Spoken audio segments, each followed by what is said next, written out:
adalah Aldi Arifyansyah Rizky Bahari, NPM 190217924. Lanjut.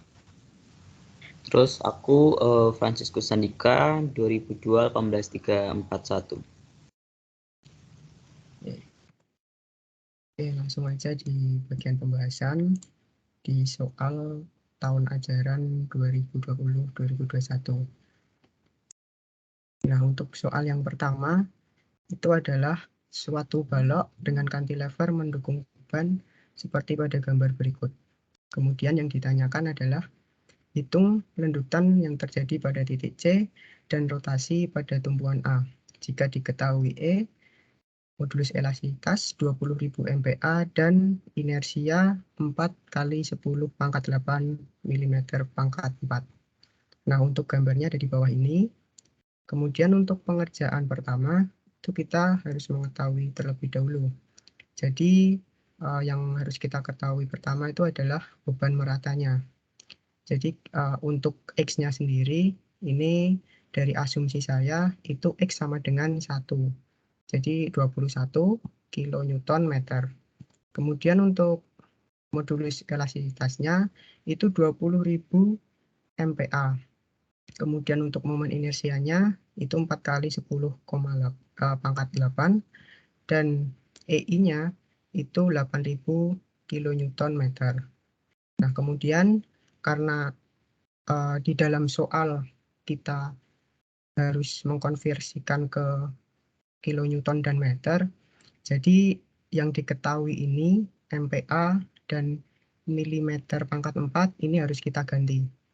Jadi yang pertama itu 20.000 MPa ini harus kita ubah ke kilonewton per meter kuadrat.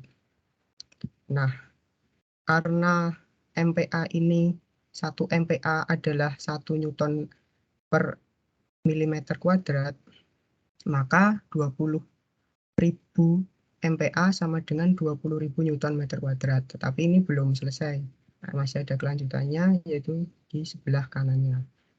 Nah, ini dikonversikan aja jadi 2 kali 10 pangkat 7 kilo Newton per meter kuadrat. Kemudian untuk inersianya, karena masih satuannya milimeter pangkat 4, maka kita ubah dulu nih ke meter pangkat ini masih milimeter pangkat 4, kita harus keubah ke meter pangkat 4. Jadi bila diubah, karena ini milimeter pangkat 4 ke meter pangkat 4 itu dibagi berapa, berarti nanti hasilnya 4 kali 10 minus 4 pangkat 4. Nah, kemudian lanjut ke EI. Untuk EI sendiri ini adalah perkalian dari momen inersia dikali dengan modulus elastisitas pada balok tersebut. Jadi bila dikalikan, tadi kita udah hitung 2,2 kali 10 pangkat 7 dikali dengan 4 kali 10 minus 4. Hasilnya 8 kali 10 pangkat 3 kilonewton meter. Kalau dikonversikan menjadi 8.000 kilonewton meter. Nah, kemudian bisa lanjut.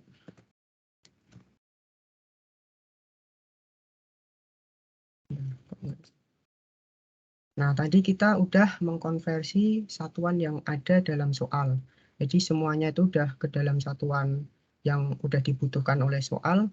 Kemudian kita sekarang menghitung momen maksimal. Karena kita di sini mau mengkonversikan dari gambar BMD. Jadi BMD ini bending moment, yang dimana ini adalah gaya geser dari suatu reaksi tersebut. Jadi untuk analisisnya sebenarnya itu ada sendiri, tetapi untuk lebih mudahnya kita langsung menggunakan rumus untuk batang A dan B. Jadi dalam balok ini masih termasuk balok statis tertentu. Jadi perhitungannya itu masih dalam analisis yang persamaannya tuh masih sesuai dengan apa yang ada di soal. Jadi untuk BMD pada batang A dan B itu kita pakai rumus yang sudah ada aja, yaitu 1/8 kali Q kali L pangkat 2. Nah, tadi kita udah mengubah bahwa Q-nya itu adalah beban merata. Beban merata dari soal ini karena saya mengasumsikan X sama dengan 1 berarti 21. Kita tulis di sini. Kemudian panjangnya, panjang A dan B. Dari sini ke sini yaitu 4 meter. Tinggal dimasukin aja. Kemudian 1/8 dikali 21 dikali 4 pangkat 2. Hasilnya 42 kilonewton meter. Nah, karena hasilnya positif, jadi BMD-nya gambarnya seperti ini. Ini adalah sumbu inti, kemudian digambar seperti ini. Kemudian lanjut aja ke bagian BMD batang C. Untuk BMD batang C sendiri itu rumusnya karena ini balok cantilever, kita masukin rumus setengah kali L pangkat 2 kali Q. Nah, langsung dimasukin aja 1/2 kali 21 dikali 1,5 pangkat 2. 1,5 dari mana? Dari jarak B ke C. Ini. Hasilnya 23,625 kilonewton meter. Nah, untuk hasil BMD-nya seperti ini.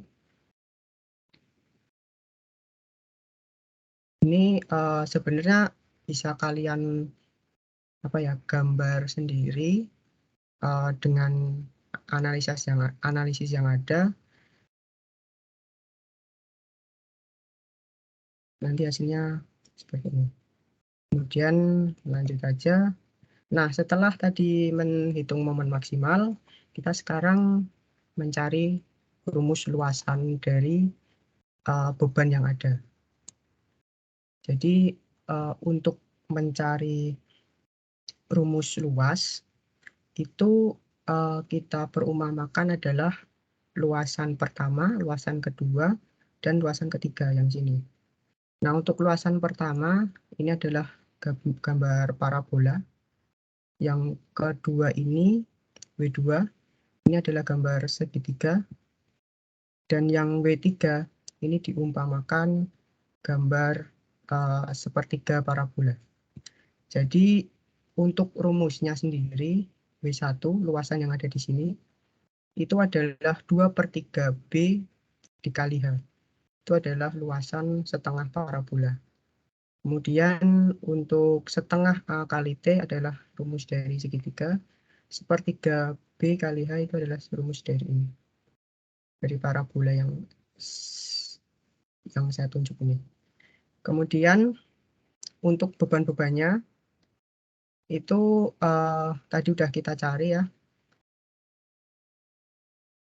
Nah, untuk beban-bebannya perhitungannya ada di sini. Sorry. Jadi untuk perhitungannya sendiri itu adalah 2/3 kali B kali H.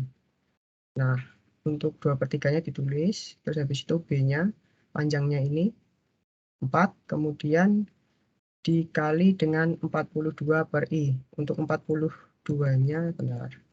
42-nya nih kita udah cari tadi di BMD pada batang A dan B. BMD maksudnya momen maksimal ya pada batang A dan B. Dan BMD momen maksimal pada batang C, yaitu 23 ini. Jadi tinggal kalian masukin aja setengah kali A kali T, setengah kali 4 kali 23,65/EI. Karena kenapa harus pakai RI? Karena di soal itu kita harus mencari rotasi dan lendutan.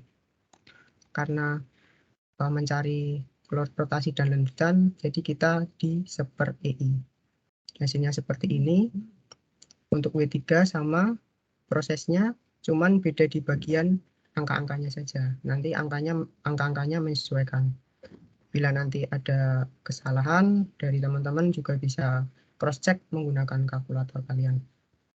Ini untuk hasilnya 5,90625/EI untuk luasan W3. W3 itu yang ini yang kecil ini.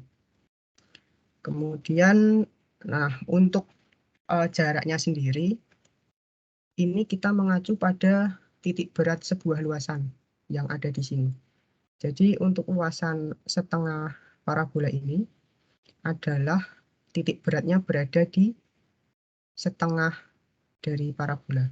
Jadi W1 ini adalah titik berat, kemudian acuannya tuh di RA, di reaksi titik A, setengah. Dari sini ke sini setengah. Kenapa setengah? Karena titik beratnya ada di sini. Kemudian untuk yang kedua, itu adalah luasan segitiga ini. Nah, untuk mencari titik beratnya, garis ini adalah garis titik berat dari segitiga ini, yaitu 2/3 dari sudut lancip untuk titik berat segitiga ini, dan 1/3 dari sudut siku-siku. Jadi kenapa di sini 2/3, kenapa di sini 1/3? Karena itu merupakan titik berat dari segitiga. Kemudian untuk yang ini sama, ini sebenarnya kalau kita tarik garis lurus ke sini, ini adalah berbentuk segitiga. Dan mengapa di sini jaraknya adalah 2/3 dikali 1,5? Karena titik berat dari sebuah bangun datar segitiga itu 2/3 dari sudut siku dan 2/3 dari sudut lancip dan 1/3 dari sudut siku-siku. Jadi seperti itu. Nanti untuk bangun datar yang lain mungkin dari teman-teman bisa mencari referensi lain di internet ya. Tapi kalau untuk parabola sama segitiga, titik beratnya ada di yang tadi saya sebutin. Kemudian untuk reaksi tumpuan pada bentang AB, kita mencari reaksi tumpuan dengan persamaan yang sudah kita tadi cari dengan rumus luas. Jadi ini menjadi item-item untuk kita masukin ke dalam analisis struktur di sigma momen A. Jadi kita sepakati bersama dulu bahwasannya kalau ada arah searah jarum jam itu adalah positif dan berlawanan arah jarum jam itu adalah negatif. Yang pertama itu luasan sigma momen A sama dengan 0. Berarti acuannya sini. Kita mencari reaksi-reaksi yang ada di sebelah sebelah kanannya dari reaksi A ini. Berarti nanti yang dimasukin adalah W1, kemudian dikali jarak, kemudian dikali setengah, W2 dikali 2/3 dikali 4, kemudian RB dikali 4, karena reaksi momen B di sini itu jaraknya 4. Yang lain juga sama. Nah ini. Kemudian tinggal dimasukin aja, karena W1 tadi kita udah cari 112 per EI, tinggal dimasukin di sini. Kemudian yang W2 kita masukin di sini. Kemudian yang RB, karena ini yang mau kita cari, jadi tetap aja seperti ini, tidak masalah. Kemudian tinggal perkalian dan penjumlahan dihitung, nanti hasilnya adalah 4 minus 4 RB sama dengan 126 per EI minus 224 per EI. Hasilnya adalah minus 4 RB sama dengan minus 98 per EI. RB ditemui 24,5 per EI.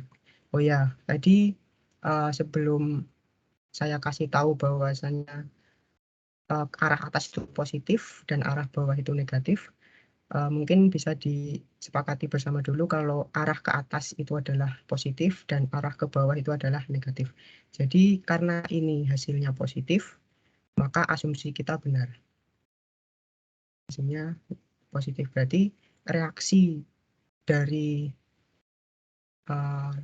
di titik B itu ke atas. Ini ke atas, berarti sesuai. Karena bebannya dari atas ke bawah, respon dari tumpuan ini ke atas, itu udah sesuai. Kemudian kita mencari sigma FY-nya. Nah, sigma FY ini kita mencari di RA-nya, karena RB sudah diketahui, tinggal kita masukin ke rumus kesetimbangan. Nah, ini RA belum ketahui, kemudian RB ini 24, kemudian W1 ini udah diketahui 112 per EI, dan W2 47,2 per EI sama dengan 0. Jadi RA-nya setelah dihitung semuanya ini, RA sama dengan 40,25 per EI. Jadi udah disepakati kalau positif, itu hasilnya ke atas, jadi benar. Kemudian setelah semuanya dihitung, kita cross check terlebih dahulu. Biar apa? Biar syarat dari kesetimbangan itu sesuai dalam reaksi tumpuan pada bentang api ini.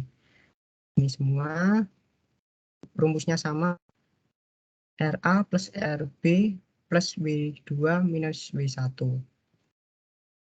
Nah, ini karena di titik A adalah ke atas, jadi nilainya positif, titik B ke atas nilainya positif, sorry yang ini aja.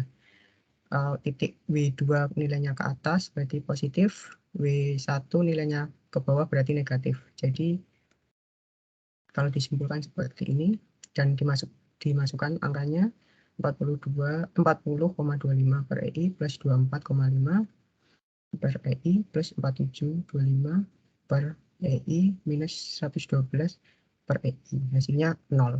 Nah, kalau hasilnya 0 ini berarti syarat dari kesetimbangan sudah berhasil. Antara reaksi dengan beban itu setimbang. Nah, ini untuk hasil reaksinya seperti ini gambarnya. Kemudian tadi kita suruh mencari rotasi dalam titik A. Nah, oke. Ini tadi kan titik A di sini. Kemudian arahnya ke atas seperti ini. Berarti otomatis kalau ke atas seperti ini searah jarum jam, itu kesepakatan di awal adalah positif. Berarti bisa disimpulkan kalau gayanya ke atas itu gaya gesernya positif. Seperti itu. Kemudian untuk rotasinya sendiri, karena tadi sudah saya bilang di awal, untuk rotasi itu dibagi dengan EI. Nah, untuk itu maka 40,25 dibagi 8.000 sama dengan plus 5,03125 kali 10 pangkat minus 3 radian. Kenapa radian? Karena rotasi itu perputaran. Jadi hasilnya seperti ini kalau disederhanakan. Oke, untuk rotasi A sudah ketemu hasilnya ini. Lanjut sekarang ke reaksi tumpuan pada bentang BC. Nah, karena tadi reaksinya itu sudah ditemukan pada momen pada reaksi B dan A. Nah, kita tinggal tinggal mengambil cara menggunakan sigma FY dengan asumsi ke atas adalah positif. Nah, ini W3 tadi kita udah ketahui di minus RB plus RC sama dengan 0.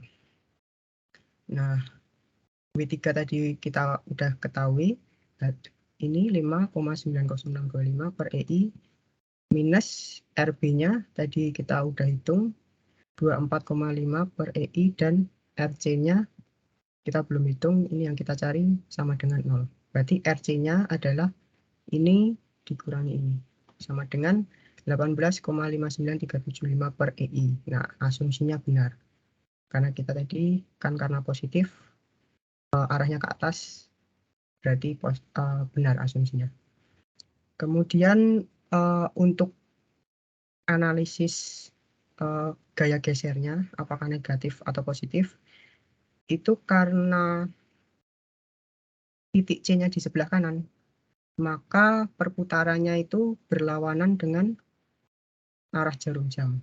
Maka kesepakatan bersama tadi, asumsi berlawanan arah jarum jam adalah negatif. Jadi di sini disimpulkan bahwa gaya geser negatif. Ini tinggal dikasih tanda di sini, negatif 18,59375 per EI.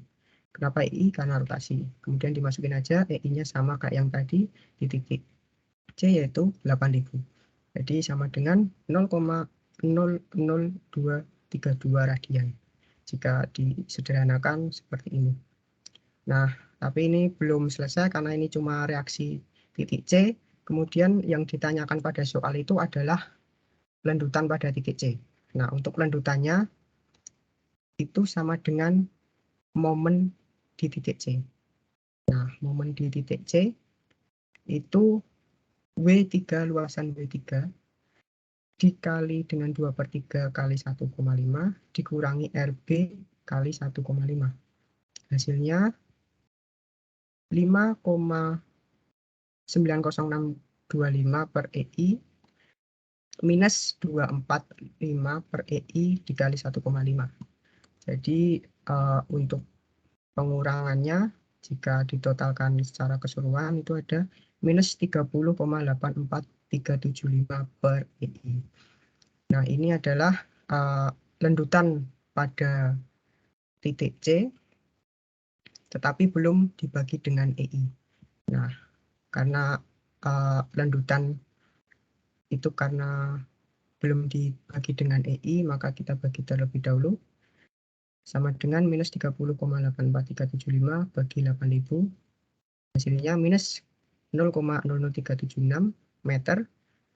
Sama dengan, kalau dijadikan milimeter, disederhanakan menjadi minus 3,76 mm dengan asumsi ke atas. Nah, karena negatif, maka lendutannya di C ke arah atas. Nah, seperti itu. Terima kasih. Mungkin bisa dilanjut ke Handika.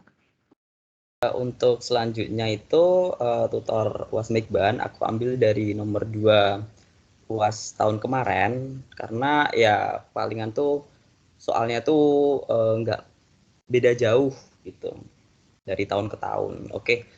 Untuk yang nomor 2 ini materinya itu beban aksial eksentris dua arah, di mana beban aksial eksentris ini merupakan beban yang terjadi tidak tepat di titik beratnya. Maka hal tersebut terjadinya adanya momen. Maka nanti pas kita mau cari tegangannya ada rumus momen. Oke, coba aku baca dulu ya soalnya. Penampang berikut ini dikenai beban tekan atau desak sebesar 45x kN yang bekerja pada titik P, seperti pada gambar. Hitung tegangan yang terjadi di titik A, B, C, dan D pada penampang tersebut. Jadi yang pertama sekali itu kita tulis diketahui dulu ya, diketahui. Nah, diketahui ini kan ada beban. Bebannya tuh desak sebesar 45x. Nah, X yang dimaksud ini di dalam soal itu digit terakhir NPM kalian. Nah, di sini aku menggunakan NPM-ku ya, 2002 18341. Itu angka terakhirnya 1, jadi bebannya atau P-nya itu 451 kN. Langsung aja kita konversikan ke Newton, itu 451 kali 10⁻³ Newton. Terus selanjutnya apa sih yang harus kita ketahui lagi? Yang harus kita ketahui tentunya kita disuruh ngapain gitu. Nah, di dalam soal ini kita disuruh untuk menghitung tegangan yang terjadi di setiap titik. Nah, di penampang ini yang disuruh tuh titik A, B, C, dan D. Jadi kita disuruh untuk menghitung atau menganalisis setiap tegangan yang terjadi di titik A, B, C, dan D yang disebabkan oleh beban desak sebesar 451 kN ini.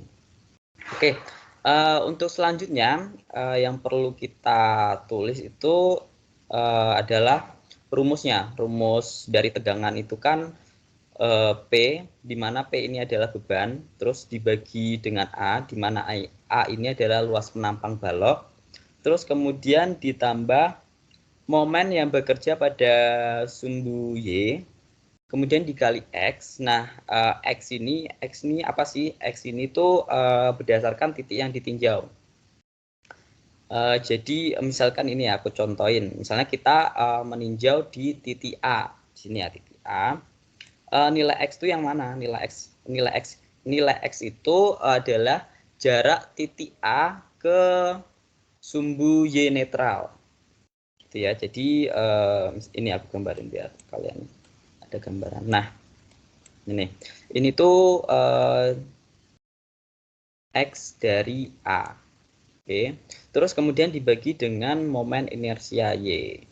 Dan ini momen inersia tentunya udah dipelajari di materi sebelumnya ya. Terus kemudian untuk selanjutnya itu ada momen yang terjadi pada sumbu X dikali dengan Y. Y ini masih sama, yaitu jarak titik A ke garis netral sumbu X. Jadi mungkin aku agak terusin ya. Ini kan seharusnya segini ya sumbu X-nya. Nah, jarak dari titik A ke sumbu X netral ini yang disebut dengan Y. Gitu ya teman-teman. Terus kemudian kita bagi dengan momen inersia X.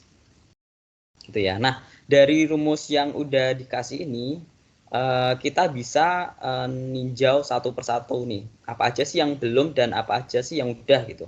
Nah, di sini yang udah kan P itu kan beban ya.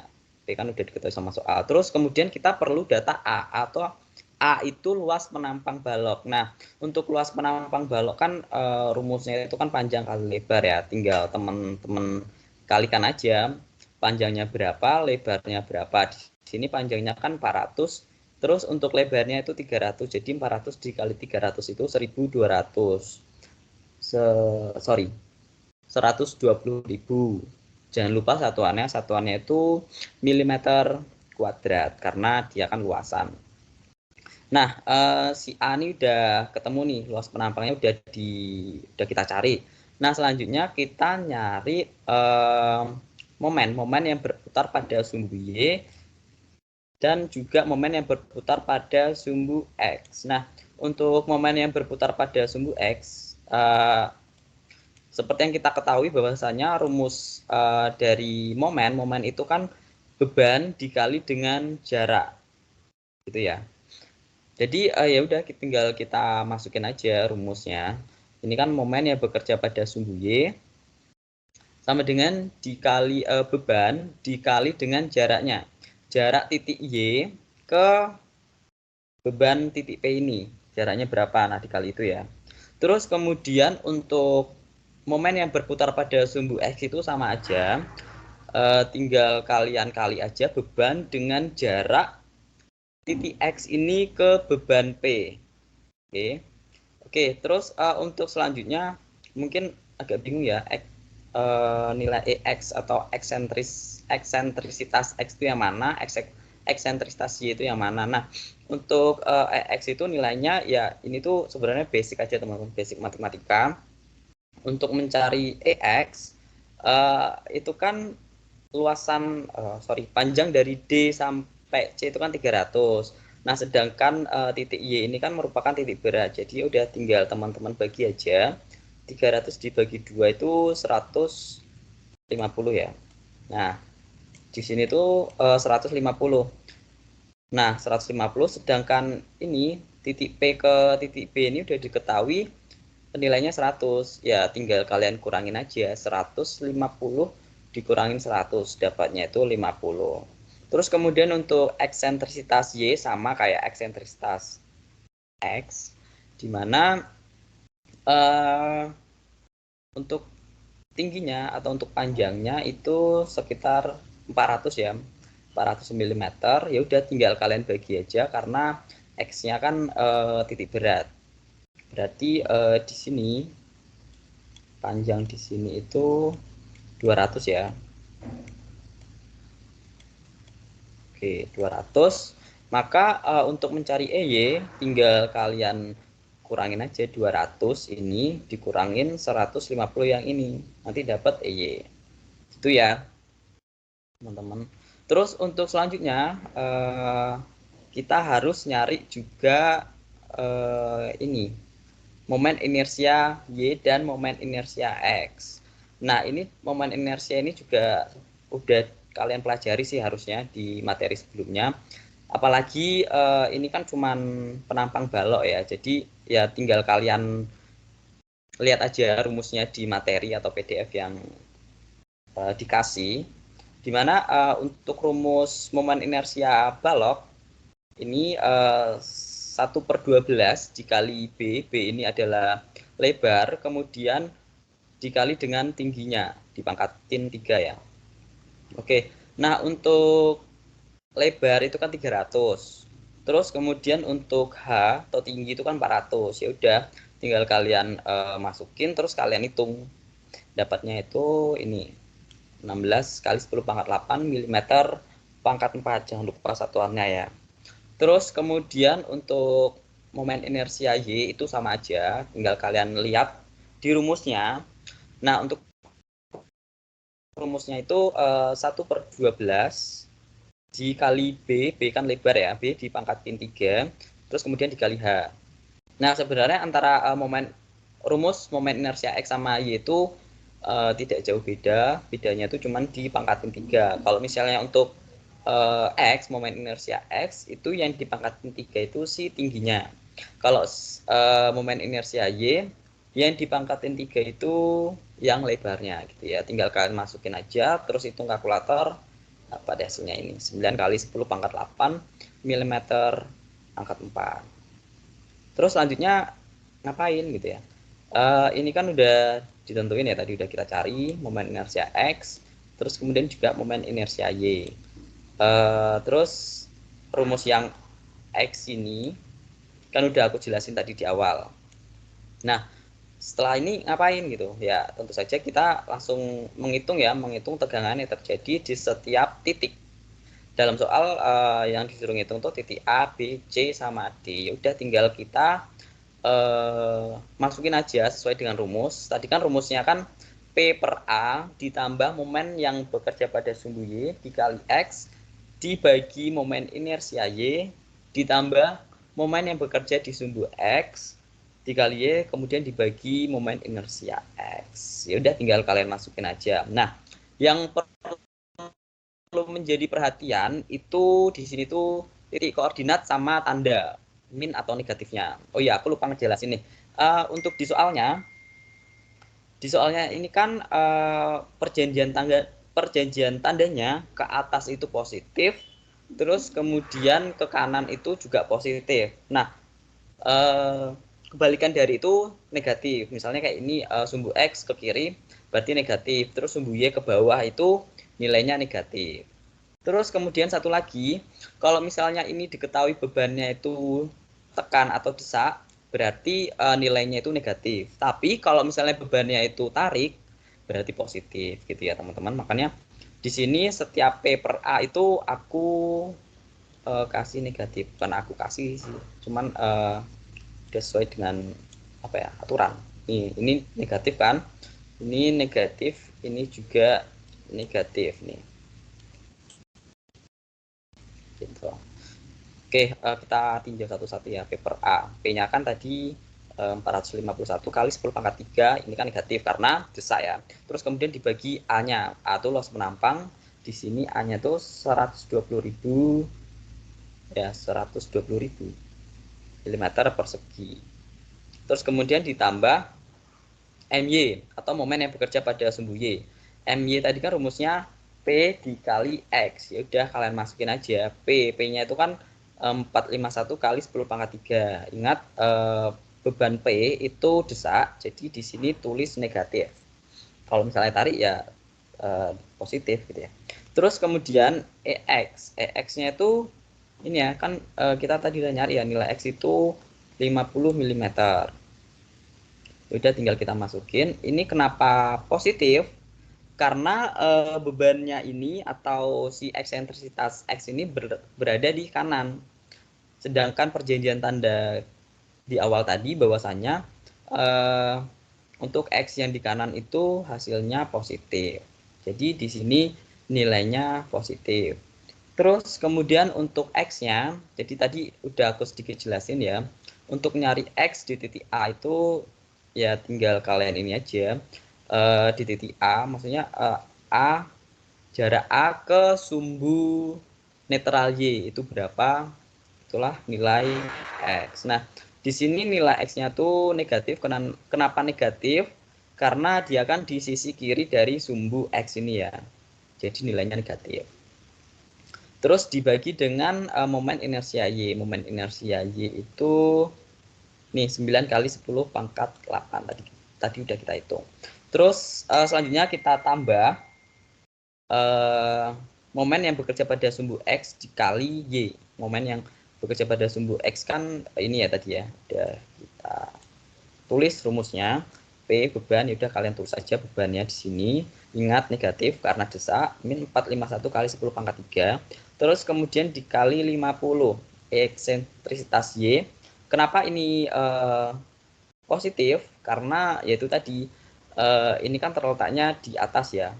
Y-nya ini eksentrisitas Y-nya itu terletak di sumbu netral. Jadi dia positif.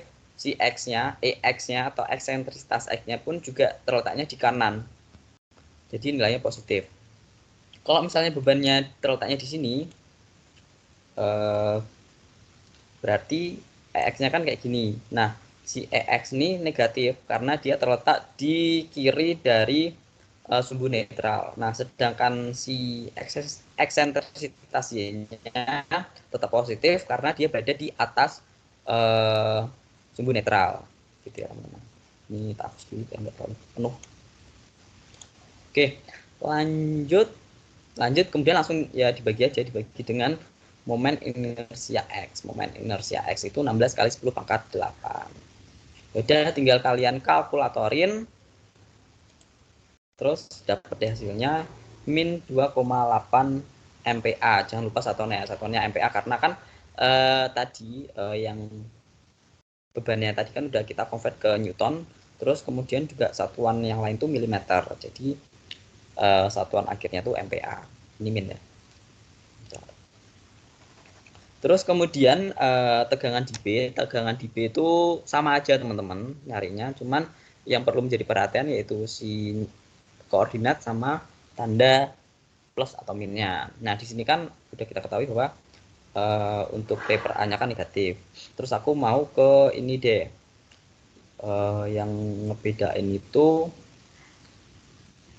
eksentrisitasnya sama sih. Yang ngebedain itu ini X sama Y, cuman tandanya aja. Jadi aku langsung ke sini ya teman-teman. Karena tadi untuk di tegangan A udah dijelasin. Oke, untuk X-nya ini kan titik B kan di sini ya. B di sini. Nah, X itu kan definisinya kan jarak titik satu titik ke terhadap sumbu Y. Jadi ini ke sini berapa nih?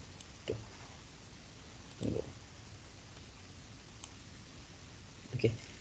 Ya tinggal kalian bagi 2 aja sih ini tuh.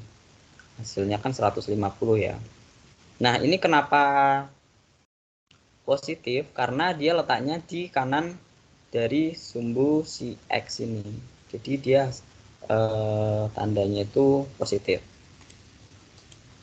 Terus kemudian untuk si Y-nya ini, Y dari titik B ini kan kayak gini ya, ini 200. Terus kenapa hasilnya positif, tandanya positif? Karena dia terletak di atas dari sumbu netral. Sumbu netral ini ya. Jadi dia hasilnya positif. Ya udah, kalau udah yang lain tuh sama aja. Si E-nya sama EX-nya itu 50 sama positif. Ini karena bebannya desak, maka masing-masing ini negatif. Udah kalian hitung, udah ini dapatnya ini min 10,32 MPa. Terus selanjutnya tegangan di C sama aja. Di sini aku cuman jelasin ini karena yang lain itu sama. Momen yang berputar pada sumbu Y itu sama, momen yang berputar pada sumbu X juga sama. Kebetulan juga eksentrisitas X sama eksentrisitas Y itu nilainya sama ya, sama-sama 50. Oke. Oke, di sini berarti tegangan di C. Oke, kita tinjau tegangan C. Ini dengan X-nya kan. Nah, X ini kan jarak titik E ke sumbu Y netral. Berarti 300 dibagi 2, 150. Terus ini kenapa positif?